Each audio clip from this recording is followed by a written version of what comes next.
Doa, ibadah yang luar biasa. Kita harus banyak-banyak berdoa.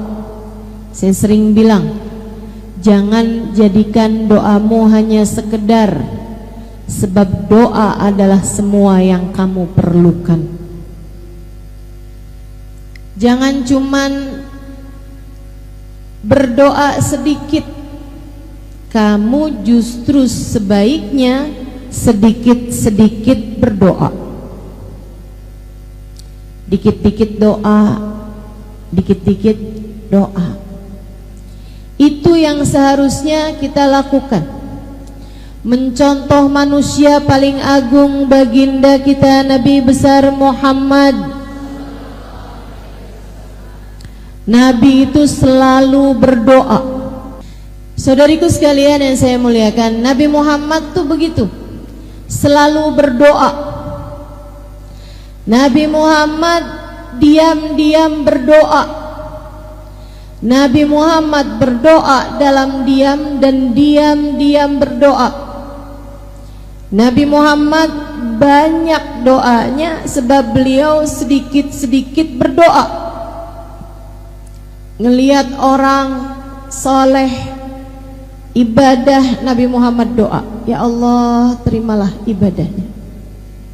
Melihat orang yang ahli maksiat, Nabi Muhammad berdoa, ya Allah karuniakanlah taubat padanya. Nabi Muhammad pernah kecurian sendal. Jadi rupanya maling sendal itu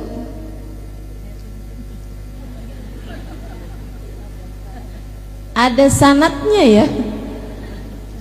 Tapi kalau ngambil sanat tuh yang bagus-bagus aja gitu. Maling sendal, Nabi kehilangan sandalnya di suatu tempat. Begitu tahu sandalnya hilang, dan teman-teman, Nabi itu nggak kayak kita punya beberapa pasang sendal. Sendal ke pasar lain, betul? Sendal ke pasar ikan lain, sendal rumah lain, sendal jalan-jalan lain, sendal kondangan lain. Begitu? Nabi nggak gitu. Nabi hanya punya sepasang sendal. Kalau hilang artinya Nabi Muhammad nggak lagi punya sendal. Tahu gitu kok sendalnya Nabi hilang. Begitu Nabi Muhammad menyadari, tahu bahwa sandalnya hilang, beliau berdoa, ya Allah, jika yang mengambil sandal saya adalah orang yang enggak punya sandal, berkahilah sandal saya pada kakinya. Didoain sama Nabi. Kalau yang ngambil orang miskin nih yang enggak punya sandal, ya Allah biarin pas tuh sendal sama kakinya, bikin awet jadi berkah terus. Ya Allah, jika yang ngambil sendal saya adalah orang yang punya sandal, orang yang mampu, yang bahkan mungkin sandalnya lebih banyak daripada sandalnya Nabi,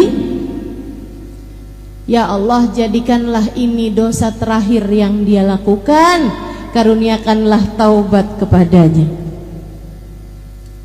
Nabi kita Muhammad sallallahu alaihi wasallam doa, terus doa. Lihat apa aja doa. Lihat anak kecil didoain, lihat orang tua didoain. Doa buat istrinya didoain, buat sahabatnya didoain, buat umatnya didoain. Kita ini adalah keberkahan dari doa orang-orang terdahulu kepada kita. Satu waktu Sayyidah Aisyah melakukan sesuatu hal yang bikin senang Nabi Muhammad.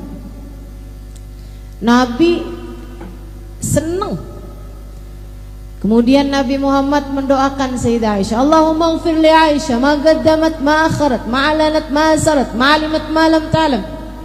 Ya Allah, ampunilah Aisyah ya Allah, dosa-dosanya yang dulu-dulu ataupun yang baru-baru. Ya Allah, ampuni Aisyah ya Allah, dosanya yang dia lakukan sendirian diem-dieman atau yang dia lakukan terang-terangan.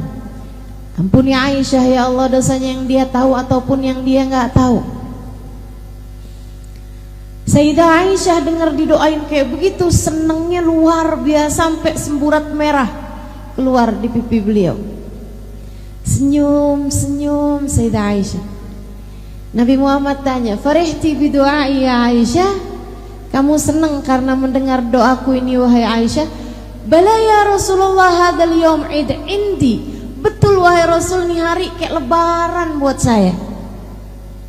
Nabi Muhammad bilang, "Ya Aisyah, inni da'autu bihadihi da'wah fi kulli laylah li ummati." Aisyah, saya berdoa dengan doa yang seperti ini tiap malam. Sesudah panjang solat Nabi Muhammad, sesudah panjang berdiri Nabi Muhammad, sesudah panjang sujud Nabi Muhammad, Nabi Muhammad membenamkan dirinya dalam doa. Ya Allah, ampunilah. Buat siapa wahai Rasul? Li ummati, untuk umatku. Untuk umat kita nih, umatnya. Keberkahan doa-doanya Nabi Muhammad. Jadi kalau kamu lagi susah, tahu-tahu dikasih kemudahan, kamu pikir karena saya adalah istri yang solehah. Belum tentu. Bisa jadi itu adalah keberkahan dari doa orang tuamu. Bisa jadi itu adalah ijabah dari doa nenek kakekmu. Bisa jadi kamu mendapatkan keberkahan dari doanya Nabi besar Muhammad sallallahu alaihi wasallam. Sebab bagaimanapun kamu adalah bagian dari umatnya. Karenanya juga saya sarankan untukmu yang sedang dalam kesusahan, anak-anakmu belum dapat hidayah dari Allah sehingga sholatnya masih berantakan atau masih tenggelam dalam dosa, kan? Saya kesian sama ibu-ibu yang anaknya masih belum dalam jalan hidayah Allah SWT. Saya kesian. Cobain Bu buat tagih doanya Nabi Muhammad untukmu dan untuk anak-anakmu. Ya Allah, anak saya, kasihanilah dia ya Allah. Ya Allah, ampuni dosanya. Bukankah anak saya adalah umat Nabi Muhammad? Dan bukankah kabarnya Nabi Muhammad selalu mendoakan kami umatnya? Ya Allah, ampuni dosa anak saya. Tarik dirinya ya Allah, bawakan ke jalan taat padamu. Jangan biarkan ia tenggelam dalam dosa dan kemaksiatannya. Kami mohon padamu ya Allah, sebab kami umat Nabi Muhammad. Kami tahu Nabi Muhammad banyak mendoakan kami. Tagih doa Nabi Muhammad kepada Allah Subhanahu wa ta'ala untukmu. Insya Allah. Hal penting buat kita lakukan dalam hidup yaitu selalu berdoa. Sampai jadi kayak mukjizat gitu doa itu.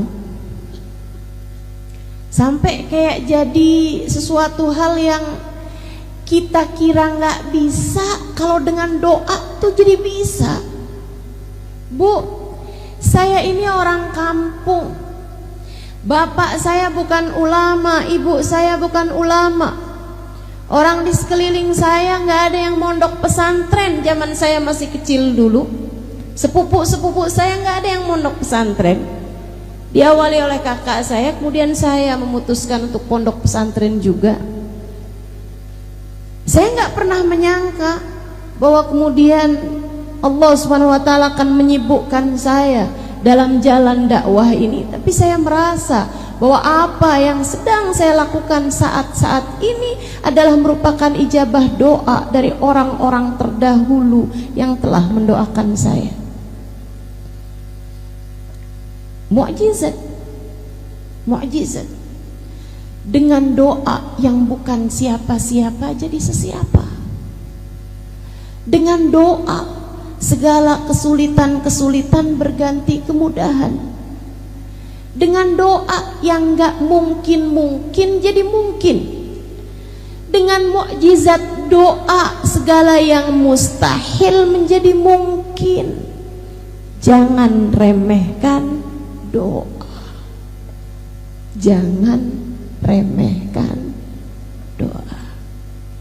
Ustazah, saya kepengen anak saya jadi ulama. Doa.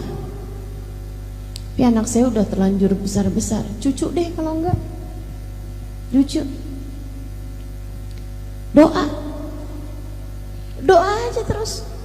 Kita nggak pernah tahu, teman-teman, bagaimana doa akan mengubah yang mustahil menjadi mungkin. Kita nggak pernah tahu. Kenapa bisa begitu, Ustazah? Karena ketika kamu berdoa, kamu berurusan dengan yang memiliki kendali terhadap semesta. Remote-nya semesta ini Allah Subhanahu wa Ta'ala yang pegang. Innama amruhu idza arada syai'an ay yaqula lahu kun.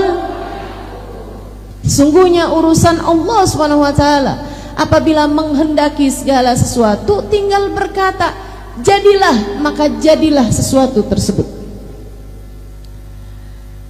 Buat orang mungkin kayak mustahil, tapi buat Allah apa sih yang mustahil? Semuanya jadi mungkin.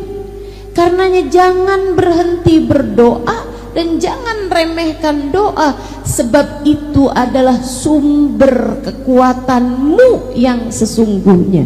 Saya ulangi, doa adalah sumber kekuatanmu yang sesungguhnya.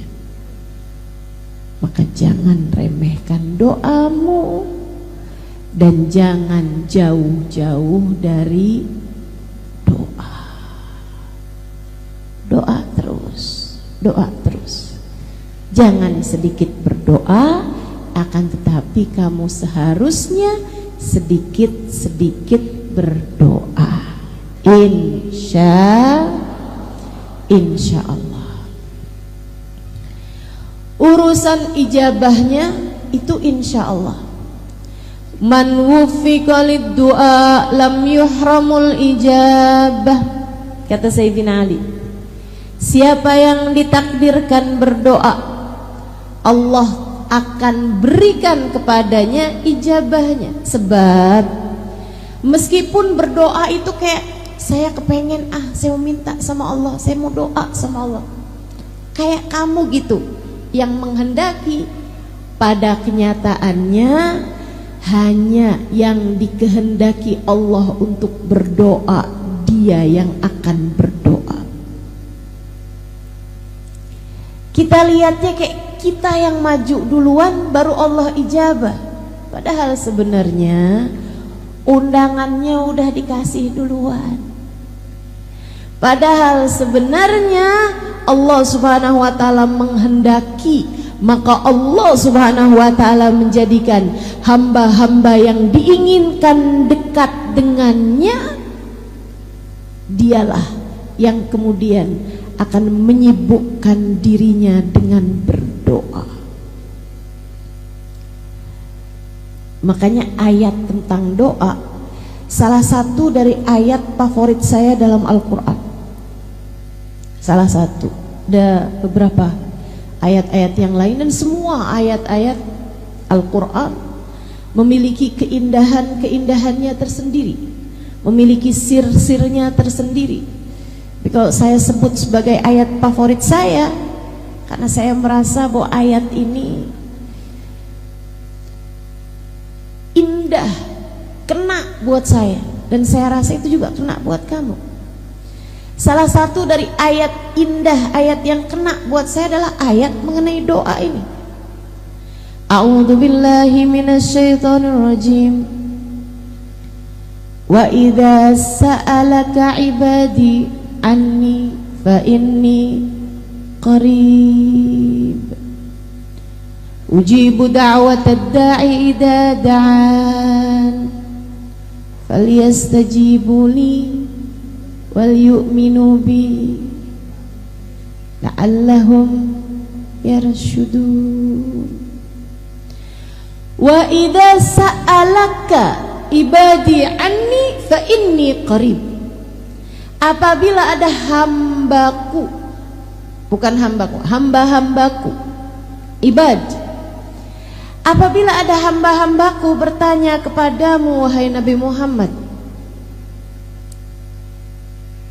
tentang aku, fa inni qarib, katakan padanya sesungguhnya aku dekat. Ujibu da'watad da'i idza da'ani, aku akan mengijabah doa siapapun yang berdoa padaku. Aku akan mengijabah doa dari yang berdoa padaku. Atau aku akan menjawab panggilan siapapun yang memanggil-manggil namaku. Falyastajibu li, maka sampaikan pada umatku, umatmu untuk berdoa dan meminta padaku. Wal yu'minu bi, katakan pada mereka agar percaya padaku. La'allahum yarshudun, niscaya mereka akan mendapatkan petunjuk. Indah banget bukan? Indah banget bukan? Seorang sahabat bertanya kepada Nabi Muhammad, Allahu ba'id hatta unadi am huwa garib hatta unaji. Rasul, saya punya pertanyaan. Allah itu jauh sehingga aku harus memanggilnya, ataukah Allah itu dekat sehingga aku cukup berbisik dengannya? Pertanyaan yang sangat indah, pertanyaan yang sangat bagus sekali ditanyakan seorang sahabat mewakili kita umat Nabi Muhammad sallallahu alaihi wasallam. Allahu ba'id hatta unadi am huwa qarib hatta unaji. Allah jauh sehingga saya harus panggil. Ini kan kalau saya mau ngomong sama yang ada di luar masjid misalnya jauh, saya harus panggil dia gitu kan, harus berteriak bahkan, hei, misalnya kalau saya sebut namanya karena jauh, saya harus memanggilnya, saya harus berteriak memanggil namanya. Tapi kalau orangnya di samping saya, ngapain saya teriak-teriak? Saya cukup bisik-bisik sama dia, hei. Dia akan menjawab, kenapa Halimah? Kan begitu. Tapi kalau jauh kan, hei, jawabnya juga itu, iya. Jauh. Tapi kalau dekat kan, hei, dia akan jawab, iya. Nabi Muhammad diem, ditanya begitu. Bukan karena Nabi Muhammad gak tahu jawabannya, tapi Nabi Muhammad punya adab sama Allah SWT yang lebih besar daripada apapun. Nabi itu sama Allah adabnya luar biasa. Nabi takut menjawab sesuatu hal yang sebenarnya ada jawaban yang lebih tepat gitu. Gitu ya. Itu Nabi Muhammad yang punya ilmu aja, ilmunya udah punya, udah tahu, udah dikasih sama Allah Subhanahu wa taala. Kalau ditanya tuh nggak asal jawab atau bahkan nggak langsung jawab.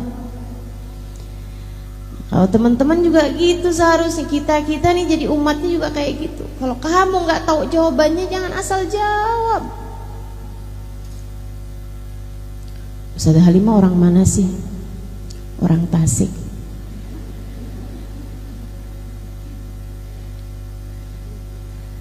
Kan namanya asal jawab. Kalau kita nggak pasti-pasti, jangan jawab. Sehingga sekalian, apalagi kalau ditanyanya perkara urusan hukum tentang Allah, tentang Rasulullah, tentang hukumnya ibadah, tentang tauhid dan seterusnya, tentang agama, ini jangan asal jawab. Nantinya jadi orang-orang yang kata Nabi Muhammad, fadallu wa adallu. Mereka pun menyesatkan dan kemudian menjadikan orang lain tersesat. Mereka sesat dan kemudian menyesatkan orang lain. Nabi diam. Saat itulah Allah SWT mengutuskan malaikat Jibril untuk memberitahu kepada Nabi Muhammad jawaban yang ditanyakan oleh sahabat ini. A'udzubillahi minasyaitonirrajim. Wa idza sa'alaka ibadi anni fa inni qarib. Apabila hambaku bertanya kepadamu, wahai Nabi Muhammad, apakah aku dekat ataukah aku jauh, sampaikan padanya fa inni qarib. Sungguhnya aku Allah adalah zat yang dekat. Saudaraku sekalian, fakta bahwa Allah dekat adalah sesuatu hal yang sangat melegakan bagi saya dalam hidup saya. Fakta bahwa Allah Subhanahu wa taala adalah zat yang dekat dengan diri kita adalah fakta yang seharusnya membuat kita selalu tenang dalam segala keadaan. Allah dekat dengan kita. Kamu takut dari apa kalau kamu tahu bahwa Allah dekat denganmu? Kamu sedih dari apa kalau kamu tahu Allah dekat denganmu? Ustazah, Allah itu beneran dekat. Dekat. Sedekat apa? Saya kasih tahu. Sedekat apa? Sedekat seseorang dengan bayangannya? Bukan. Sebab bayangan akan hilang saat kegelapan. Allah tak pernah hilang. Lantas sedekat apa, Ustazah? Biarkan Allah sendiri yang menjawabnya. Saya kalau bayangin dekat, sedekat ruh dengan tubuh. Saya kalau bayangin dekat, karena kita nggak bisa gerak, nggak bisa pejam mata, nggak bisa tidur, nggak bisa bangun kecuali dengan ruh yang menempel dalam tubuh kita. Tapi teman-teman, ruh dengan jasad terpisah ketika datang kematian. Ketika orang lagi koma, lagi pingsan, nah itu ruhnya tuh pisah dari jasad. Bahkan ketika orang tidur, itu ruhnya pisah dengan jasad. Makanya begitu bangun tidur kita bilang alhamdulillahilladzi ahyana ba'dama amatana ilaihin nusyur. Ya Allah, terima kasih Engkau kembali menghidupkan aku setelah sebelumnya Engkau mematikan aku. hanya kepadamu lah aku kembali. Sebab kalau kita tidur tuh pisah rohnya dari jasad kita. Enggak terlalu dekat ternyata jasad dengan ruh. Allah menceritakan tentang kedekatan. Ini karena saya senang belajar, makanya saya jadi banyak tahu. Allah ketika menceritakan tentang kedekatan Allah dengan kita hambanya, lihatlah, bacalah, dengarkanlah bahasa Allah Subhanahu wa taala. Kata Allah Subhanahu wa taala, "A'udzu billahi minasyaitonir rajim wa nahnu aqrabu ilaihi min hablil warid." Sesungguhnya aku Allah lebih dekat dengan hambaku daripada ia dengan detak nafasnya sendiri, daripada ia dengan detak nadinya sendiri. Sebab detak nadi tak akan berpisah denganmu. Saat kamu tidur, nadimu tetap berdetak. Saat seseorang pingsan, nadinya tetap berdetak. Bahkan saat seseorang koma, nadinya tetap berdetak. Justru dari kebersamaan detak nadi tersebut itulah para dokter mengkonfirmasikan kehidupannya. Wa nahnu aqrabu ilaihi min hablil warid. Aku lebih dekat dengan hambaku daripada ia dengan detak nadinya sendiri. Saya mudahkan untukmu, ingat-ingat terus, Allah lebih dekat denganmu daripada kamu dengan detak nadimu sendiri. Allah lebih dekat dengan saya daripada saya dengan detak nadi saya sendiri. Enggak ada yang lebih dekat dengan kita daripada kita dengan Allah. Ustazah, tapi kok saya sering lupa sama Allah? Ya kamu. Tapi ustazah, saya kok nggak ngerasa deket sama Allah? Ya kamu. Tapi kok saya ngerasa jauh gitu ustazah dari Allah? Ya kamu. Bukan Allahnya, kamunya. Dan itu artinya kamu menyia-nyiakan karunia terbesar yang Allah berikan dalam dirimu. Kamu punya peluang untuk merasakan kedekatan dengan Allah Subhanahu wa taala, tapi kamu kemudian menyia-nyiakannya. Salahmu sendiri. Salahmu sendiri. Ada yang begitu dekat denganmu, malah kamu tinggalkan. Yang gak jelas mendekat kepadamu, malah kamu berusaha untuk mengejarnya mati-matian. Yang membahagiakanmu, menenangkanmu, yang membuatmu bahagia, membuatmu senang, membuatmu tenang, kamu malah meninggalkannya. Yang membuatmu gelisah, membuatmu galau, membuatmu cemburu, membuatmu sedih, membuatmu terluka, kamu malah mengejarnya mati-matian. Siapa yang salah selain dirimu sendiri itu? Allahnya selalu dekat. Bahkan kalau kamu baca sifat-sifatnya Allah dalam Asmaul Husna, teman-teman, Allah itu punya sifat mudad, punya sifat berlawanan. Allah punya sifat yang berlawanan. Allah maha mengampuni, tapi Allah juga maha menghukum. Ada yang diampuni, ada yang dihukum. Kan berlawanan itu. Ini orang dihukum apa diampuni nih? Kan begitu ya? Ada yang dihukum, ada yang diampuni.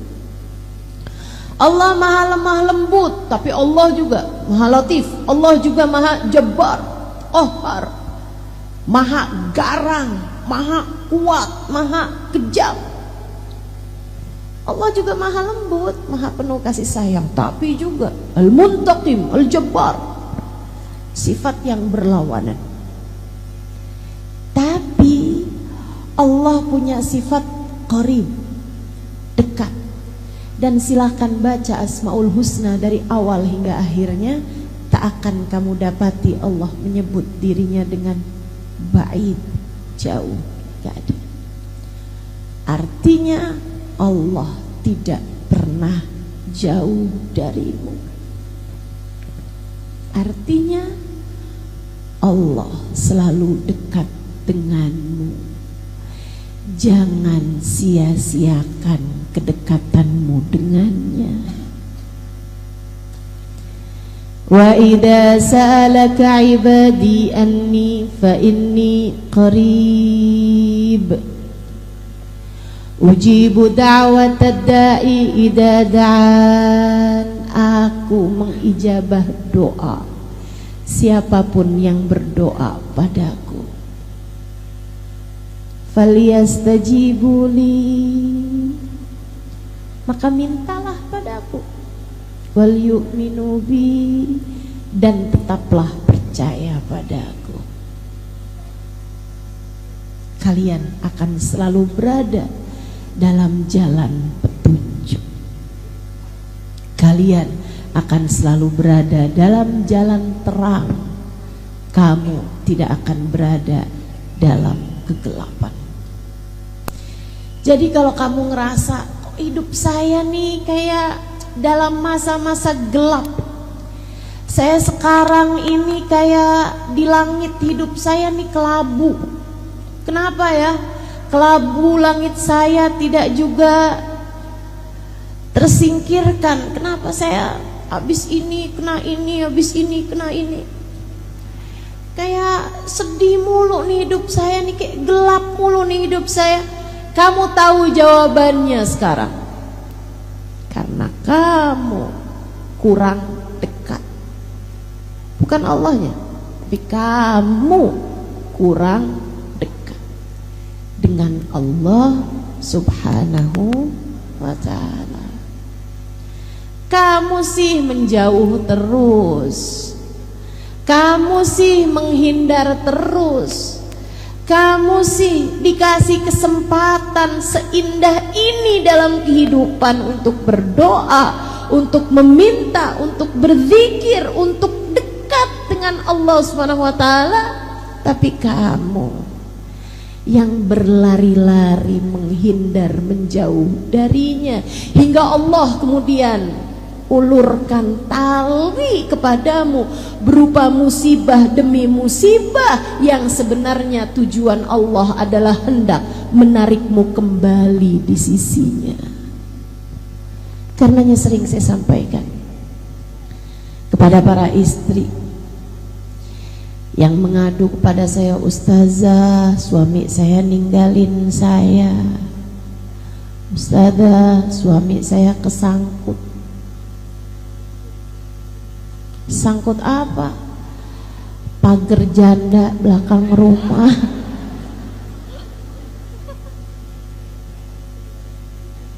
Ustazah, anak saya ninggalin saya. Ustazah, sahabat saya ninggalin saya. Ustazah, saat ada orang di sekelilingmu meninggalkanmu, itu adalah tali yang Allah Subhanahu wa ta'ala ulurkan untukmu, karena kamu selama ini selalu kepengen kabur mulu dari Allah Subhanahu wa ta'ala. Pernah lihat ada ibu-ibu sholat di Masjidil Haram atau Masjid Nabawi, ibu-ibu Arab sholat Masjidil Haram, Masjid Nabawi, bawa anaknya umur 2 tahunan gitu, yang belum bisa diomongin. Kalau umur 3 tahun, 4 tahun masih bisa diajakin ngobrol. Biasanya kalau umur 2 tahunan kan belum tuh, belum bisa diajakin ngobrol, tapi udah bisa jalan, udah bisa lari. Itu kan paling susah dijagain. Tapi ibunya kepengen sholat, apa yang dia lakukan? Dia pakein tali ke anaknya. Pernah lihat? Itu setiap kali anaknya rada jauhan ditarik tuh sama dia. Kayak gitu tuh Allah Subhanahu wa ta'ala kepadamu. Si anak berasa sakit ketika ditarik. Sama, kamu juga begitu. Ketika datang ujian dalam kehidupan, kamu berasanya sakit. Saya gak pernah sesakit ini, kata seorang istri yang suaminya berpaling hati darinya, sampai dia udah mulain baca-baca obat-obatan untuk meracuni diri. Saudariku sekalian yang saya muliakan, berasanya sakit. Allah kemudian narik dia, seret, sakitan dia. Tapi ketika ibu tersebut itu narik anaknya, karena dia benci, sebel sama anaknya sehingga ditarik-tarik begitu, ataukah karena ibu tersebut sayang sama anaknya sehingga gak mau anaknya jauh-jauh darinya? Allah kayak gitu sama kamu. Ditariknya kamu dengan ujian demi ujian dalam kehidupan untuk membuatmu dekat dengannya dan tidak kemana-mana.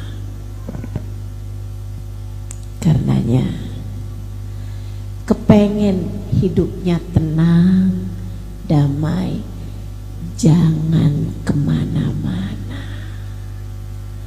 Tetaplah bersama Allah. Tetaplah bersama Allah. Melegakan sekali ya. Alhamdulillah. Ustazah, rumah tangga saya berantakan. Ustazah, saya udah gak sanggup lagi menghadapi kenyataan. Hidup saya jungkir balik Ustazah. Saya sekarang putuskan untuk tinggalkan aja laki-laki itu. Anakmu berapa? 6.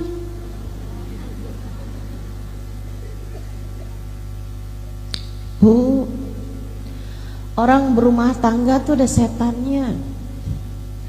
Setannya juga apa ya? Setannya tuh kayak penuh politik gitu.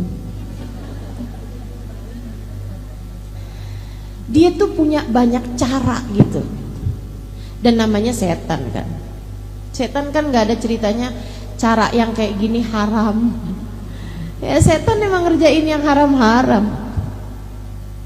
Jadi kalau kamu demen banget sama yang haram-haram, artinya kamu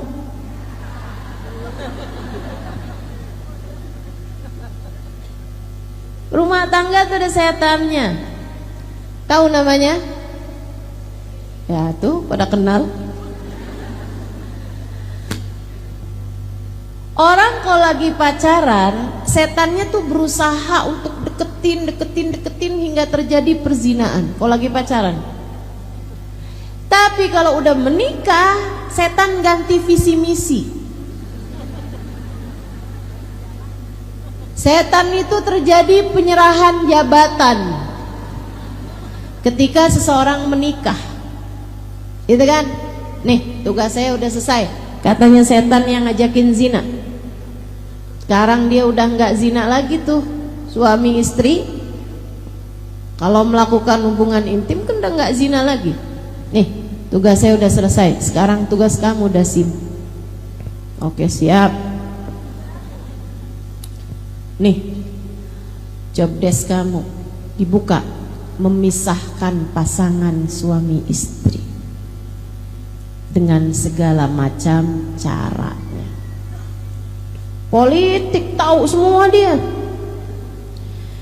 Dari membuat istrinya cemburuan Sehingga setiap kali suami buka WhatsApp, istrinya matanya panjang. Panjang banget itu. Ngelihat di jarak 2 meter, 3 meter kelihatan.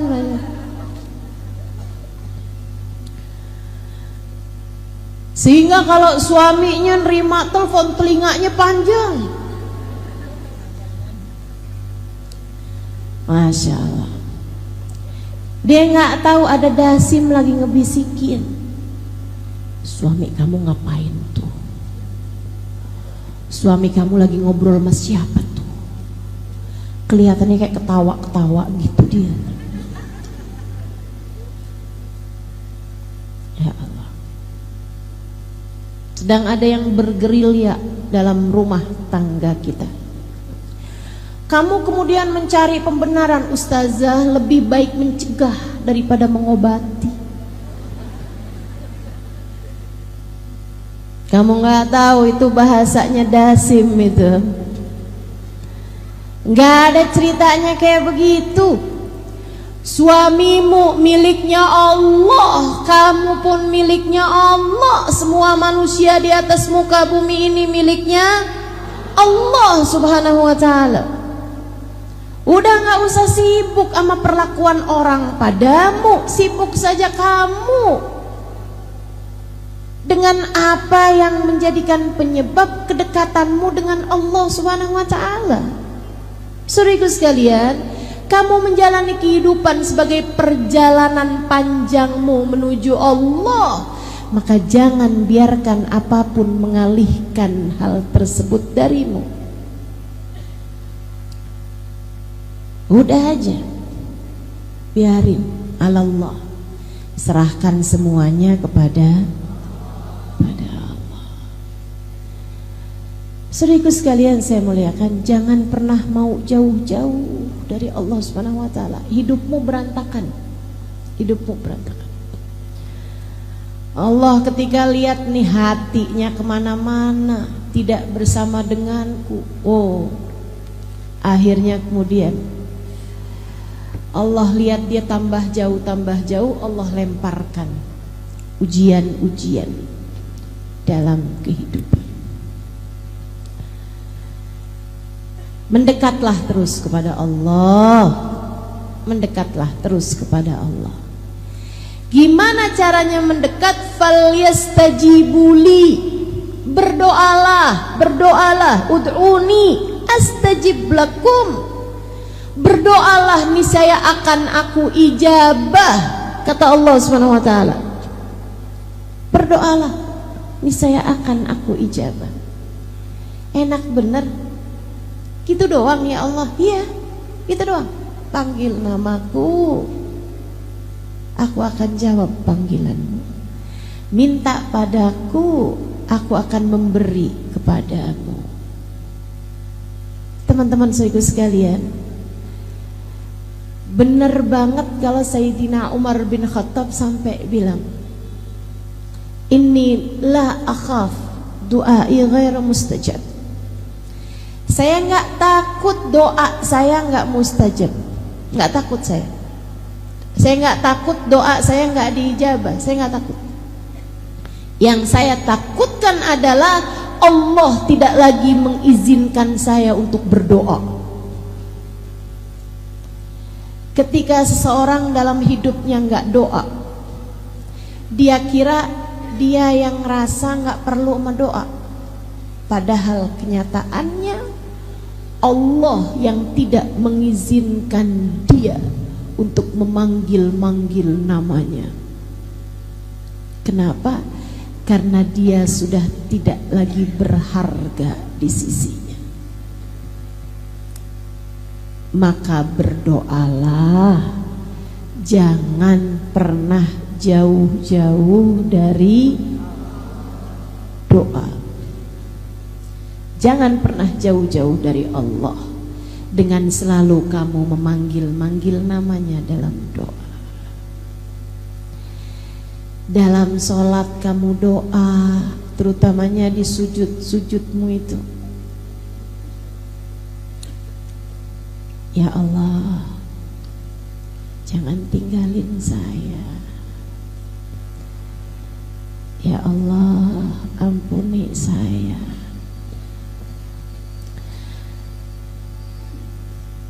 Habis selesai sholat, doa. Angkat tanganmu, minta padanya. Habis zikir, doa. Minta apa yang kamu mau.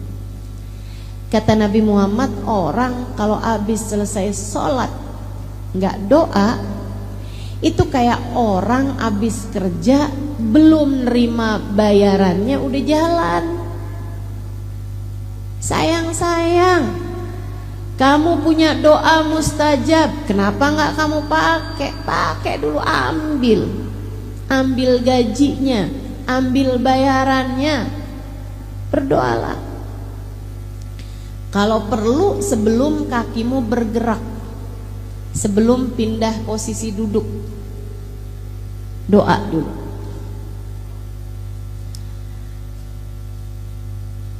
Habis selesai sholat kan istighfar dulu 3 kali. Astaghfirullah, astaghfirullah, astaghfirullah. Allahumma antas salam wa minkas salam wa ilaika ya'udus salam.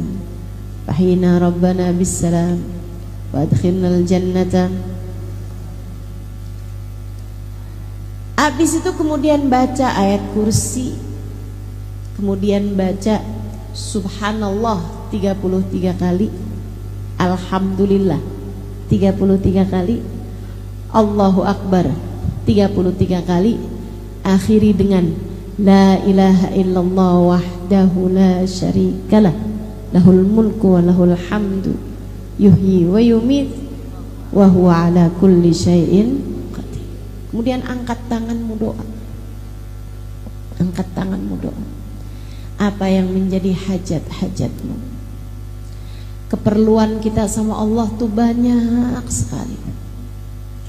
Ustazah, kan doa saya nih banyak nih Ustazah. Kadang-kadang waktunya tuh sempit. Apa yang seharusnya saya minta? Kalau dalam keadaan sempit, apa yang seharusnya kita minta? Seorang bertanya kepada syekhnya, seorang ulama terkemuka, ya syekh, apabila sempit waktuku untuk berdoa, sementara itu adalah waktu doa yang mustajab. Misalnya lagi bisa cium hajar aswad, kan gak bisa lama-lama tuh. Itu saya doanya mesti minta apa syekh? Kalau saat-saat waktunya sempit, sementara saya pengen punya banyak doa, tuh apa yang mesti saya minta sama Allah? Syekh tersebut menjawab, nak, mintalah ampunan. Mintalah. Kenapa gitu syekh? Sebab kalau seseorang sudah mendapatkan ampunan, sudah diampuni, artinya dia sudah diterima. Kalau sudah diterima, Allah tahu kebutuhannya, Allah akan memenuhinya, bahkan tanpa perlu lagi meminta. Paling penting buat kita minta adalah ampunan.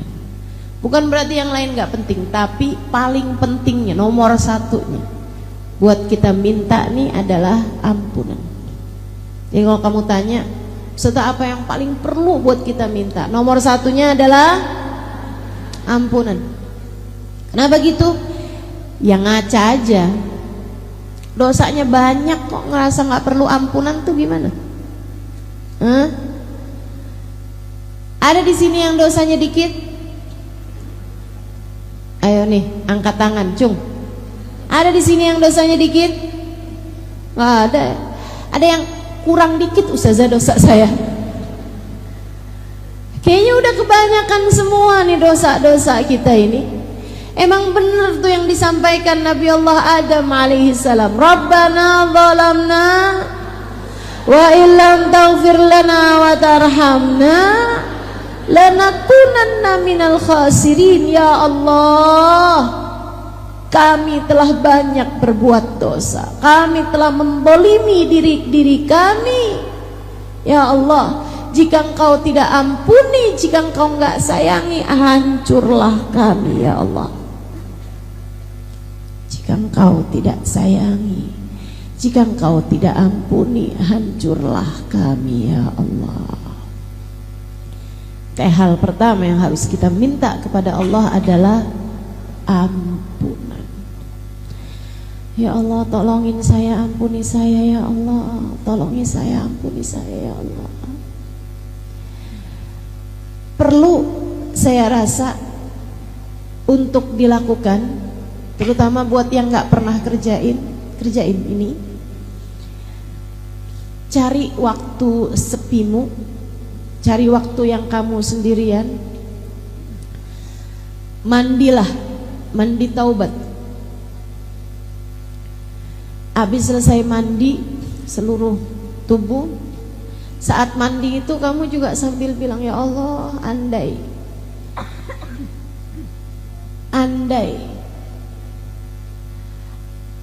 semudah ini membersihkan diri dari dosa-dosa,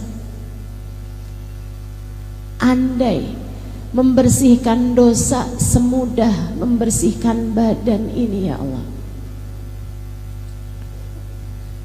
Hanya Engkau yang dapat melakukannya ya Allah. Bersihkan diri saya dari dosa-dosa, sebagaimana saya membersihkan diri saya dari kotoran-kotorannya. Habis itu sholat. Tentu saja sesudah handukan segala macam ya. Masa mesti diceritain kayak gitu? Ustazah, tadi kan mandi terus sholat Ustazah. Sholatnya nggak pakai mukena? Ya itu nggak usah diceritain, kita semua tahu lah. Sholat 2 rakaat, usolli sunnatat taubah rakaatain lillahi ta'ala. Sholat 2 rakaat. Usahakan jauhkan dulu HP, pastikan keadaannya tenang.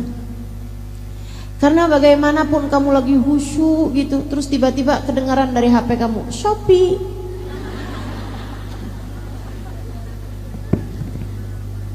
Berantakan kan? Barang saya yang mana nih yang sudah datang? Saya ikut sekalian. Salat 2 rakaat. Habis selesai salat, angkat tanganmu, kemudian berdoa. Saat sujud kamu dalam salat juga banyakin doa. Kata Nabi Muhammad, aqrab ma yakunul 'abd min rabbih fahuwa sajid. Fa'akthiru fihi du'a faqamin an yustajabalah. Tempat terdekat seorang hamba dengan Allah Tuhannya adalah saat dia sedang sujud. Maka perbanyaklah doa dalam sujudmu, sangat mungkin doamu diijabah. Hanya saja sholat itu ada peraturannya. Peraturan dalam sholat tidak diperkenankan melafalkan bahasa selain dengan bahasa Arab. Sehingga kalau kamu mau berdoa dengan doa hajat-hajatmu, dengan doa sesuai dengan bahasamu kan bukan bahasa Arab, iya kan? Jadinya kalau kamu mau berdoa sesuai dengan bahasamu sendiri, dan itu jauh lebih enak teman-teman, jauh lebih nikmat. Tidak usah dilafalkan pakai lisanmu, cukup dengan kamu hadirkan di dalam hati. Bahasa hati tenang aja, itu jauh lebih sampai kepada Allah Subhanahu wa taala daripada bahasa lisanmu yang tidak keluar dari hatimu.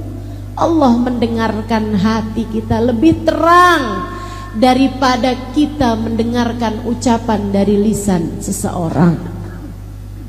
Wa asirru qaulakum aw ijharu bih, kata Allah dalam Al-Qur'an, wa asirru qaulakum aw ijharu bih innahu alimun bidatis sudur. Mau kamu kerasin suara kamu, mau kamu pelanin suara kamu, Allah tahu apa yang ada di dalam hati seseorang. Jadi saat sujud doa, tapi nggak usah diomongin. Ya Allah ampunin saya, ya Allah dosa saya memang udah banyak banget Ustaz, ya Allah. Nggak usah diomongin, dalam hati aja. Ya Allah, lihatin saya ya Allah, saya hambamu, maafkan selama ini dosa udah begitu banyak saya terjang ya Allah.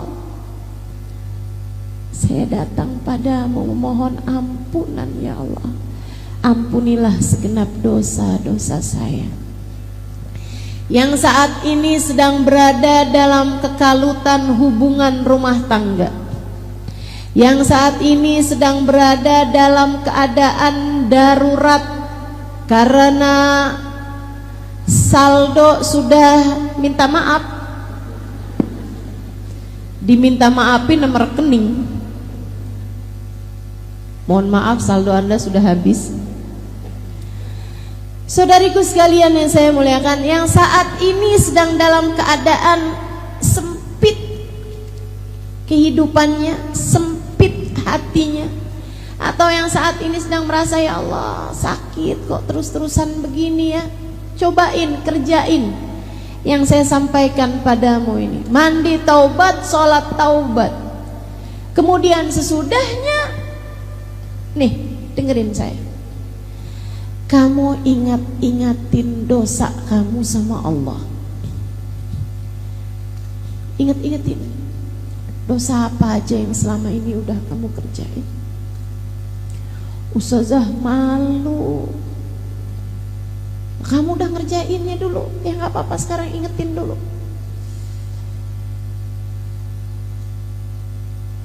Kok kayak gitu ya saya?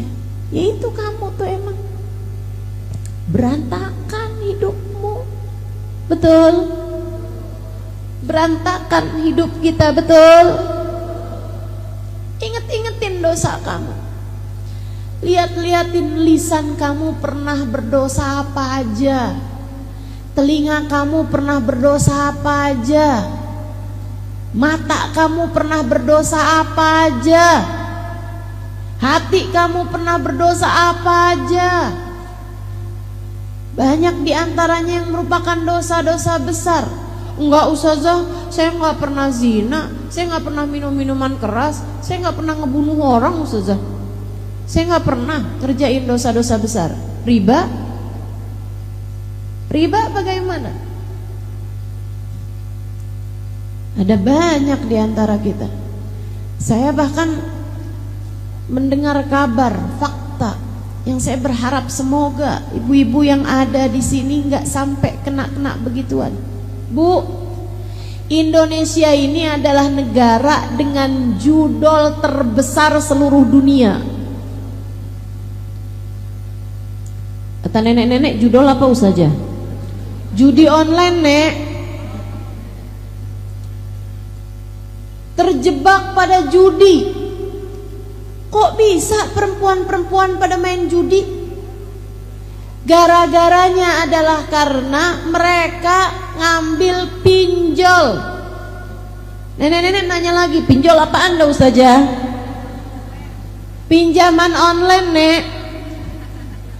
Cuman naroin foto KTP, habis itu kemudian dia tinggal nulis dia mau berapa duitnya, dikirimkanlah duitnya sama pihak pinjaman online tersebut, dikirimin 1 juta.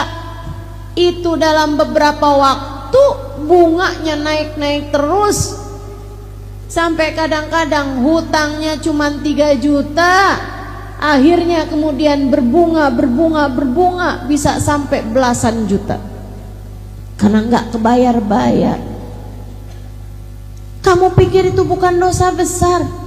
Dosa besar dari hutang riba itu adalah dosa besar, besar sekali, bukan besar aja, besar banget. La'anallahu akilur riba wa mukila wa katiba wa syahidah. Allah melaknat Allah melaknat orang yang makan riba, Allah melaknat orang yang dikasih makan riba. Kamu ngambil hutang atau kamu menghutangi dengan riba, itu kamu dilaknat Allah Subhanahu wa taala. Bahkan wakatibah, adminnya, yang nulisnya, wasyahidah, bahkan saksinya, apalagi yang mengompori orang buat hutang riba. Pinjemin gue dong, susah banget nih saya. Gak usah banyak-banyak lah, 500.000 aja. Kamu tuh kalau susah-susah, kamu pinjem aja tuh di online. Emang gimana caranya? Gini nih. Termasuk la'anallah, Allah melaknat mereka itu. Dosa besar. Ditaubatin teman-teman saudaraku sekalian, ditaubatin, ditinggalin. Caranya gimana Ustazah biar kita nih nggak terjebak dengan hutang riba? Caranya adalah dengan tidak berhutang. Jangan utang. Kalau utang nggak usah pakai riba gitu Ustazah. Bukan, jangan berhutang. Jangan gampang utang. Bu, Kadena, sesedikit apapun yang kamu punya cukup untuk membiayai hidupmu, tapi sebanyak apapun yang kamu punya nggak akan cukup untuk membiayai gaya hidupmu. Jadi kalau pengen hidupmu tenang, jangan banyak gaya. Jelas? Jelas? Nggak usah kepengenan sama HP yang dipunyai sama iparmu. Gak usah kepengenan sama baju yang dipunyai sama tetanggamu. Gak usah kepengenan sama tas yang dibelikan oleh seseorang kepada istrinya. Gak usah. Gak usah. Saya kepengen juga dong. Gak punya, akhirnya ngutang. Ada yang pengen ngawinin anaknya, seadanya aja bu, seadanya aja.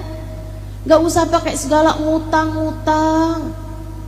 Akhirnya kemudian habis selesai ngawinin, datang pulalah debt collector, nagih utangnya. Ada yang begitu di sini? Mana orangnya coba? Mau lihat saya. Ya Allah, jangan begitu. Yang qanaah sama apapun yang Allah Subhanahu wa taala bagi-bagikan. Sisanya kalau lagi kepengen apapun, angkat tangannya aja, doa.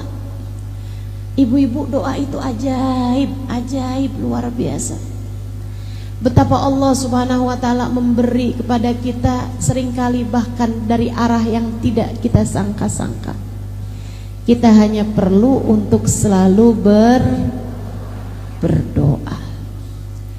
Abis kamu ingetin dosa-dosa kamu ingetin rahmatnya Allah padamu, kenikmatan yang telah Allah Subhanahu wa taala berikan padamu. Walaupun kamunya berdoa, walaupun kamunya berdosa, tapi Allah Subhanahu wa taala masih mengizinkanmu untuk berdoa, masih membiarkan iman dalam hati kamu. Bukan hal kecil. Perhatikan saya. Pernah nggak kamu sebel sama seseorang sampai kamu nggak mau lihat mukanya? Pernah nggak kamu sebel sama seseorang sampai kamu nggak mau dengar suaranya? Pernah? Allah persis kayak gitu. Allah kalau benci sama seseorang, Allah nggak izinkan dia buat sholat. Dia pikir dia yang nggak mau sholat, padahal Allah yang nggak mau dia menghadap kepada Allah, sebab Allah tak lagi berkenan melihat dia.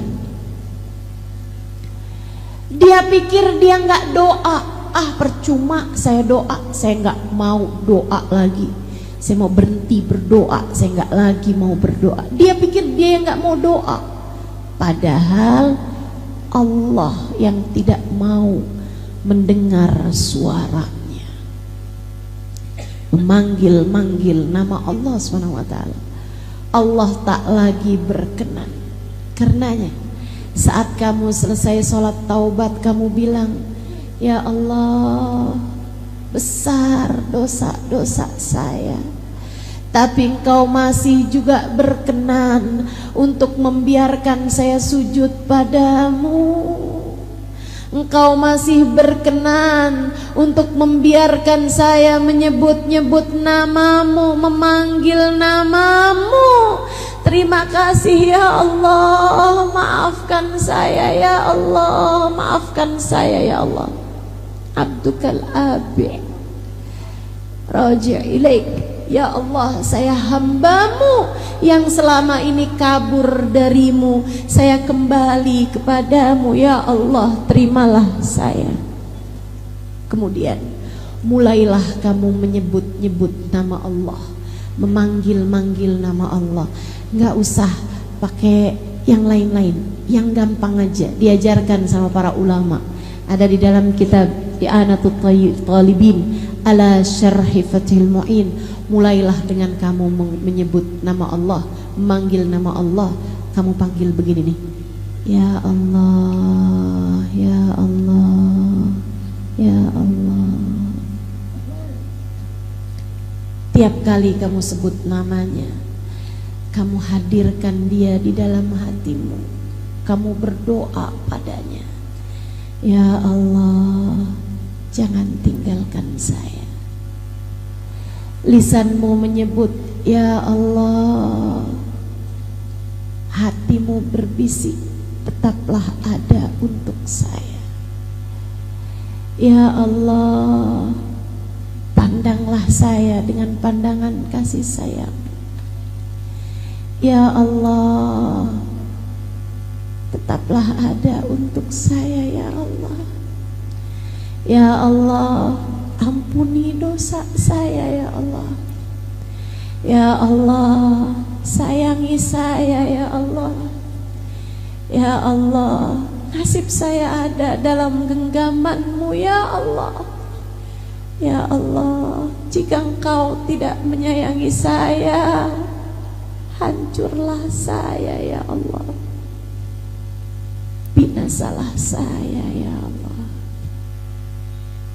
Terus kamu sebut namanya 70 kali, 100 kali, seenakmu menyebut namanya. Kemudian akhiri dengan sholawat kepada Nabi Muhammad. Saudaraku sekalian, ada adab-adab dalam berdoa. Di antaranya adalah yang disebut Nabi Muhammad, awalilah doamu dengan sholawat padaku, akhirilah doamu dengan sholawat padaku, karena sholawat padaku pasti diterima sama Allah. Masakah Allah terima depan belakangnya dan ditolak tengah-tengahnya? Jadi awali doa dengan bersolawat, akhiri pula doa dengan sholawat. Kemudian ada lagi adab-adabnya berdoa. Salah satunya yang Allah sebut dalam Al-Quran, doa jangan cuman minta dunia. Ada banyak diantara kita tuh yang kalau doa mintanya dunia melulu. Bahkan lebih kerucut lagi, doanya cuma minta duit melulu. Ada tuh yang begitu. Di sini ada apa enggak? Kamu orangnya? Silahkan angkat tangan, hadirkan doamu. Minta apa yang jadi doamu? Ya Allah, duit ya Allah. Duit yang banyak ya Allah. Usaha saya ya Allah biar jalan bagus ya Allah. Ya Allah, biar saya bisa bayar utang ya Allah. Ya Allah, duit ya Allah. Saya perlu buat beli rumah ya Allah. Ya Allah, duit ya Allah, saya perlu buat beli tanah. Ya Allah, duit ya Allah, saya perlu buat ganti HP. Ya Allah, duit ya Allah, saya pengen pergi haji. Amin katanya.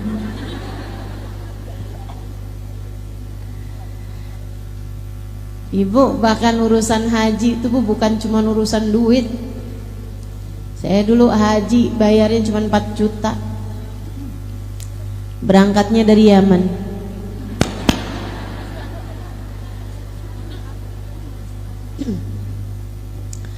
Teman-teman saya sekalian yang saya muliakan, jangan cuman minta harta, jangan cuman minta dunia, apalagi cuman sekedar minta duit.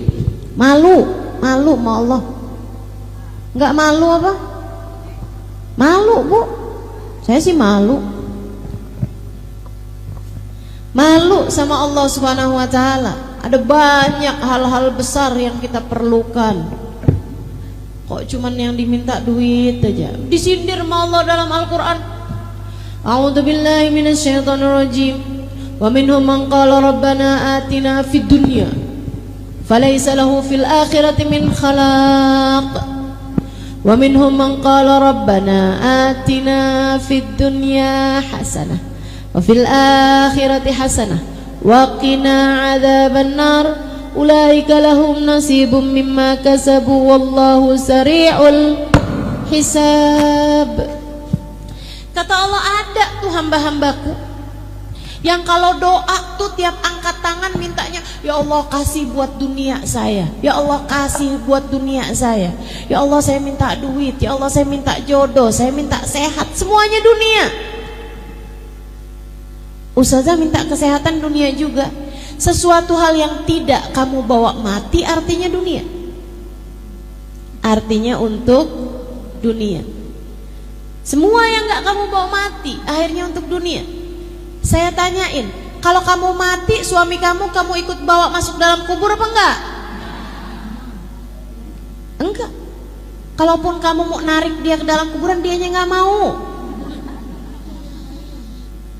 Kalau saya mati, kamu mati juga ya bang? Ogah.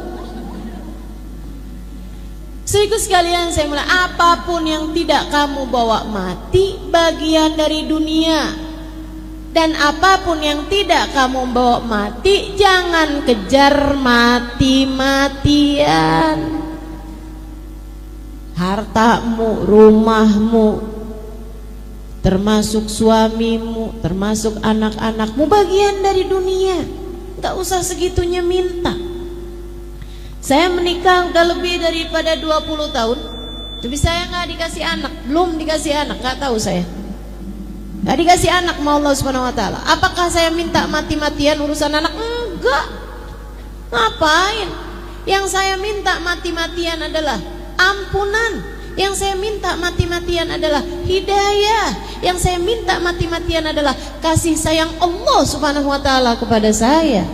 Saudaraku sekalian yang saya muliakan, tuh yang harus kamu minta. Kemudian lagi adab kita untuk berdoa. Pastikan rezeki yang masuk di dalam perutmu, makananmu halal. Sebab kalau orang rezekinya haram, fa anna yustajabalah. Kata Nabi Muhammad, bagaimana mungkin doanya akan diijabah sama Allah? Innallaha thayyib la yaqbalu illa thayyiba. Allah itu bagus, Allah itu baik, Allah itu indah, tidak akan menerima yang haram-haram. Yang jelek-jelek, yang syubhat, yang haram gak akan diterima sama Allah Subhanahu wa taala. Jadi kalau kamu kepengen doamu mustajab, ibadahmu diterima, jadi ringan mengerjakan kebaikan-kebaikan, saudariku sekalian yang saya muliakan, pastikan rezekimu halal. Ustazah, bukannya minta keutuhan rumah tangga itu sesuatu yang baik? Iya. Tapi kan suami gak kita bawa mati Ustazah. Betul, suami gak kita bawa mati, tapi hubunganmu dengan suamimu itu hubungan yang sangat panjang hingga sampai di akhirat. Dengerin saya, Nabi Muhammad mengatakan, hayu mamratin salat fardaha, samat syahraha, wa ta'at zawjaha, faltadkhulil jannah min ayyi babin sya'at. Kalau ada seorang perempuan salatnya bagus, puasanya bagus, walaupun dia nggak punya puasa sunnah, nggak punya sholat sunnah, tapi dia punya amal ibadah yang lain, yaitu dia benar sama suaminya, dia taat sama suaminya, dia bagus sama suaminya. Nanti di akhirat dia boleh masuk surga dari pintu manapun yang dia inginkan. Jadi kamu berdoa meminta hubungan baik, rumah tangga yang bagus di atas muka bumi ini, artinya kamu sedang meminta surgamu sendiri. Tapi doanya bukan asal, ya Allah jadikanlah suamiku tidak pernah berpaling hati dariku.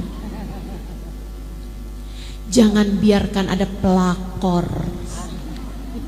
menjadi yang ketiga dalam rumah tangga kami. Bukan gitu doanya. Ya, bukan gitu doanya. Ya Allah jadikan suamiku tergila-gila padaku. Jangan. Sehingga sekalian, doanya gimana? Ya Allah jadikanlah saya istri yang solehah bagi suami saya. Doa begitu. Ya Allah jadikanlah rumah tangga kami sebagai rumah tangga yang kau pandang dengan kasih sayangmu ya Allah.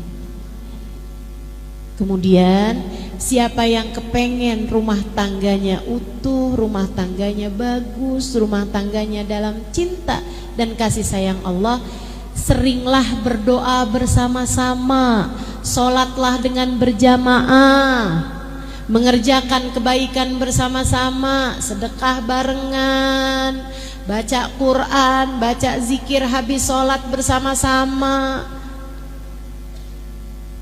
Orang kalau sering beribadah bersama-sama pasangan suami istri, Allah melihatnya sebagai satu kesatuan.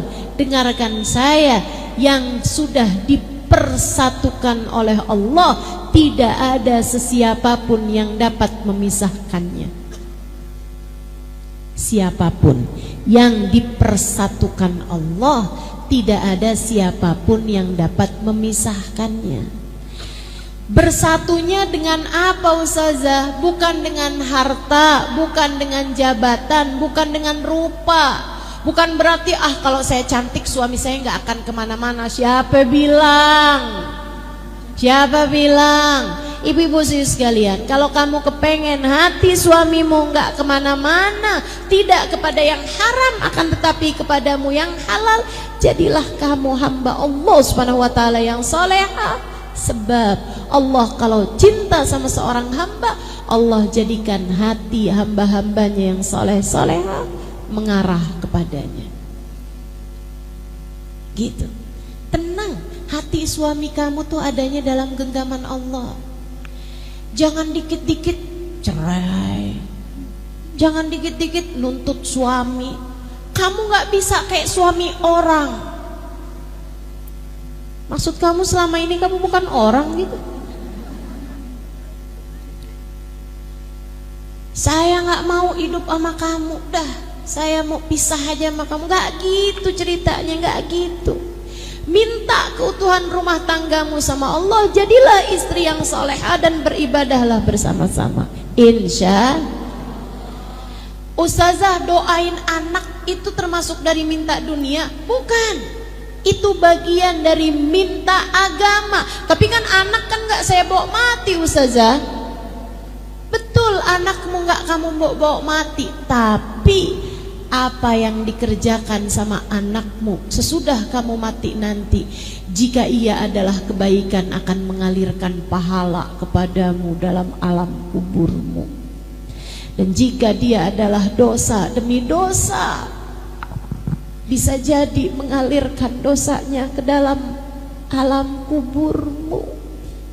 Karenanya kamu harus terus-terusan minta kepada Allah Subhanahu wa Ta'ala agar anak-anakmu dijadikan anak-anak yang soleh-solehah, hingga dia dapat menjadi qurrat ain, jadi penyejuk hati bagimu di dunia sampai kelak ketika kamu sudah berada dalam alam kuburmu.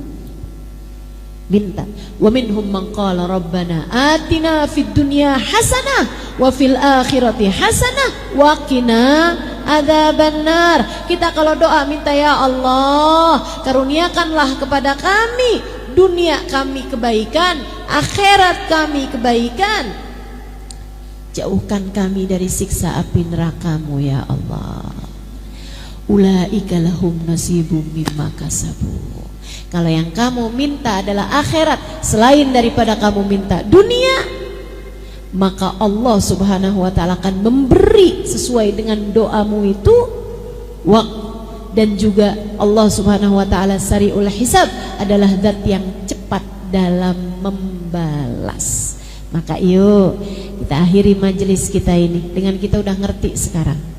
Kita harus terus-terusan berdoa. Dan kita juga ngerti doa kita biar diijabah. Awali dengan salawat, akhiri dengan salawat. Doanya jangan cuman minta urusan dunia, dan juga pastikan rezeki yang masuk dalam diri kita adalah rezeki yang halal. Kita juga udah ngerti hal terbaik yang harus kita minta kepada Allah Subhanahu wa taala lebih daripada apapun adalah ampunan, dan selebihnya doa-doa kebaikan-kebaikan bagi agama kita, bagi hati kita. Minta dikaruniai guru, minta dikaruniai kesehatan hati lebih daripada kesehatan badan, minta dijauhkan semua sifat-sifat yang tercela, minta biar Allah Subhanahu wa taala mengaruniakan hati yang penuh dengan kehusyuan, hati yang penuh dengan qanaah, hati yang penuh dengan keikhlasan, hati yang bersih, jauh dari kebencian-kebencian. Kita minta pada Allah Subhanahu wa taala, semoga Allah senantiasa memandang kita dengan pandangan kasih sayangnya. Ala hadhihi niyyah wa bikulli niyatin salihah jami'ah syamilah. Saya doakan semoga yang sudah berumah tangga, rumah tangganya dijaga Allah, rumah tangganya dipelihara Allah. Yang hadir di sini semoga yang jadi istri yang salehah. Suamimu semoga Allah jadikan suami yang saleh. Yang sudah punya anak semoga anak-anaknya dijadikan anak-anak yang saleh-saleha, bawa kebaikan dan kebahagiaan bagimu dunia hingga akhirat.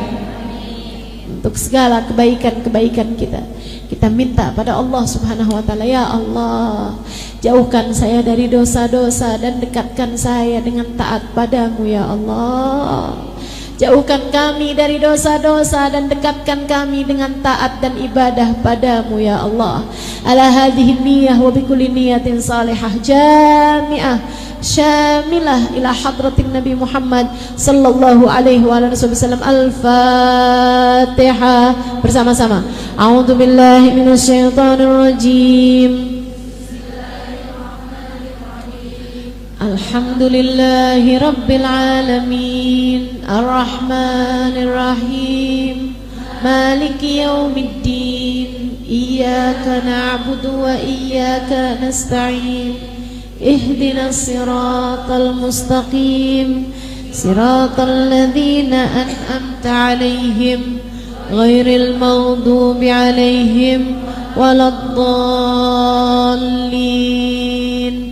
آمين. اللهم بحق الفاتحة برمة الفاتحة بركة الفاتحة تفتح لنا أبواب الخير تعاملنا معاملة أهل الخير تكفينا من جميع الفتن والمهن وبؤس وضير إنك ولي كل خير ومتفضل بكل خير برحمتك يا أرحم الراحمين. Ya Allah, pandanglah semua yang hadir di majelis ini dengan pandangan kasih sayang. Lihat semuanya ya Allah, lihat semuanya ya Allah, yang tuanya, yang mudanya ya Allah, yang datang dari dekat maupun yang datang dari jauh ya Allah. Lihat semuanya ya Allah, yang solehah dan yang belum solehahnya ya Allah. Lihat semuanya ya Allah, yang dosanya sedikit, yang dosanya banyak. Lihat semuanya ya Allah, yang aibnya sedikit, yang aibnya banyak. Lihat semuanya ya Allah, yang baik, yang belum baik. Lihat semuanya ya Allah, lihat semuanya ya Allah, yang selama ini telah engkau cinta ataupun yang selama ini belum kau cinta. Lihat semuanya ya Allah, kemudian ampunilah semuanya ya Allah. Bukankah engkau adalah zat yang maha dermawan? Dan bukankah sang dermawan memberi sesuai dengan kebutuhan? Maka yang perlu ampunan banyak, kasih ampunan yang banyak padanya ya Allah. Yang perlu ampunan besar, kasih padanya ampunan yang besar ya Allah. Kami mohon kepadamu ya Allah, Ampunilah semuanya ya Allah. Biar ringan jalan hidupnya ya Allah. Ampunilah semuanya ya Allah, agar saat datang ajal menjemputnya, dia mati dalam husnul khatimah. Agar saat ajal datang menjemput kami, kami menghadapmu dalam husnul khatimah. Ya Allah, ampuni semua dosa-dosa kami ya Allah. Tutupkan segenap aib-aib kami ya Allah. Kabulkan segenap hajat-hajat kami ya Allah. Bereskan segala urusan-urusan kami ya Allah. Karuniakan kepada kami rezeki yang halal, yang thayyib, yang berkah. Rumah tangga kami jagakan ya Allah, seperti mana Engkau telah menjaga rumah tangga para kekasih-kekasih-Mu ya Allah. Seperti Engkau telah menjaga rumah tangga Nabi Muhammad dan Sayyidah Khadijah. Seperti Engkau telah menjaga rumah tangga Sayyidah Fatimah dan Sayyidina Ali. Seperti Engkau telah menjaga rumah tangga hamba-hamba tercinta di sisi-Mu ya Allah. Jadikan kami istri yang solehah. Jadikan suami kami suami yang soleh, imam yang baik dalam rumah tangga kami. Jadikan anak-anak kami anak-anak yang soleh-solehah ya Allah. Kami menyayangi anak-anak kami. Sayangilah mereka ya Allah. Kami menyayangi anak-anak kami. Sayangilah mereka ya Allah. Maafkan kami tidak dapat menjaga mereka seperti yang Kau inginkan. Bukankah Kau mengatakan ku anfusakum wa ahlikum nara, jagalah diri kalian dan anak kalian dari api neraka ya Allah. Jangankan menjaga anak-anak kami, menjaga diri kami sendiri saja terkadang kami gagal melakukannya. Karenanya kami mohon padamu ya Allah, jagakanlah kami, jagakan anak-anak kami ya Allah.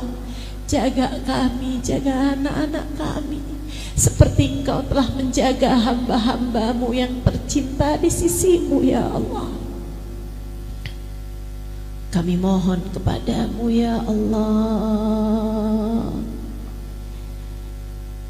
sayangi kedua orang tua kami. Sayangi kedua orang tua kami yang masih hidup. Peliharalah mereka ya Allah. Peliharalah mereka ya Allah. Karuniakan kesehatan padanya, zahir batin. Sayangi kedua orang tua kami ya Allah, sebagaimana mereka telah menyayangi kami di masa kecil, yang orang tuanya telah ada di dalam alam kubur. Kami titipkan mereka padamu ya Allah. Tolong urusi mereka dalam alam kubur mereka. Bahagiakan mereka dalam alam kubur mereka ya Allah. Pertemukan mereka dengan Nabi Muhammad. Karuniakan pada mereka syafaat Nabi Muhammad. Bahagiakanlah mereka dalam alam kubur mereka ya Allah.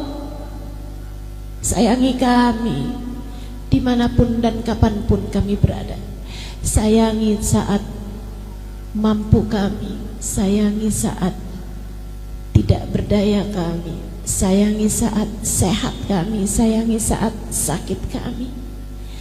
Sayangi saat kami dicinta, sayangi saat kami dibenci. Sayangi kami ya Allah, dimanapun dan kapanpun saja kami berada.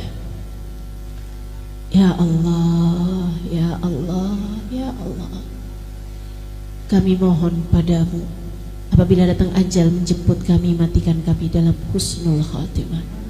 Jadikanlah kalimat terakhir yang keluar dari lisan kami adalah kalimat La ilaha illallah, La ilaha illallah, La ilaha illallah Muhammadur Rasulullah sallallahu alaihi wasallam. Alaiha nahya wa alaiha namut wa alaiha nub'atu insyaallah ta'ala minal aminin alladina la khawfun alaihim wa lahum yahzanun birahmatika ya arhamar rahimin.